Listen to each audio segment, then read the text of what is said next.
ওই রেগে যাই।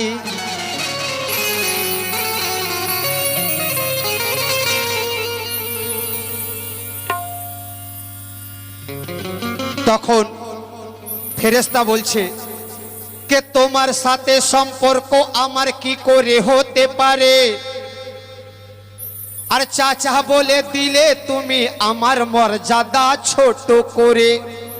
কেন? জিবরিল আমিন মনে মনে ভাবছে আমি তো আল্লাহর নূরের তৈরি আর তুমি তো মাটির তৈরি, তোমার সঙ্গে চাচা ভাতিজির সম্পর্ক কি করে হতে পারে, এই ভেবে মনে মনে রেগে গেছে। তো সেই গোসা আমার নবী পাক পাশ থেকে দেখতে পাচ্ছেন যে গোসা করছে জিবরিল আমিন। তখন নবী পাক কি বলছে খেয়াল করুন। তো জিবরাইলের গোসা দেখে হেসে কয় নবী আমার, এ ভাই জিবরাইল আমার মা ফাতেমার সম্পর্কে কিছু কি ধারণা আছে তোমার? আমার ফাতেমা কে আছে তুমি কিছু তার ধারণা কি তোমার আছে? তো বলো বলো ভাই জিবরিল,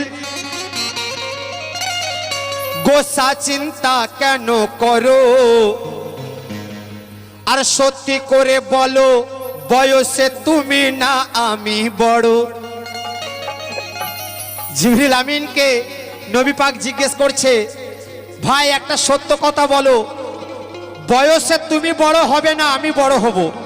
তখন তো জিবরিল আমিন আরো রেগে গেছে আর বলছে জিবরাইল কয় একই প্রশ্ন করিলে তুমি আমায়, তোমার থেকে বহু আগে আল্লাহ সৃষ্টি করেছেন আমায়। যত নবী এসেছেন ধরায় সকলের পয়গাম জিবরিল আমিন মারফত এসেছে, আর আপনি তো আখেরি নবী শেষ নবী, একই প্রশ্ন করছেন। তো নবী কয় বলো জিবরিল আছে কি তোমার মনে? নবীজি কয় ও হে জিবরিল আছে কি তোমার মনে, তুমি জন্ম নিয়ে প্রথমেতে কি দেখেছিলে নয়নে? তো জিবরিল কয় উজ্জ্বল এক সিতারা আকাশের গায়।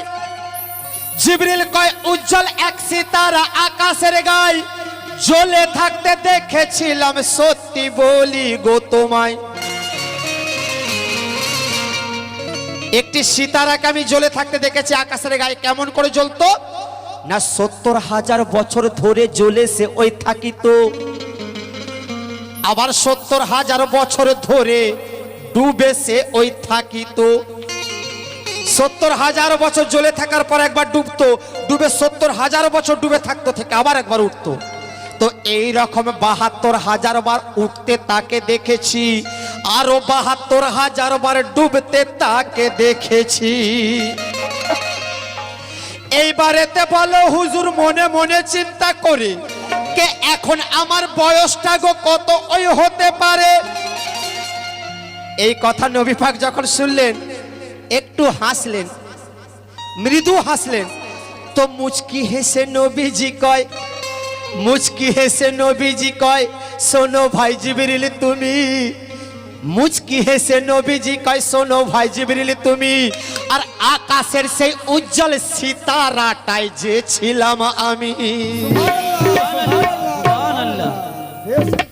যে সিতারাটাকে এত বছর জ্বলতে ডুবতে দেখেছো সেই সিতারাটাই আমি ছিলাম।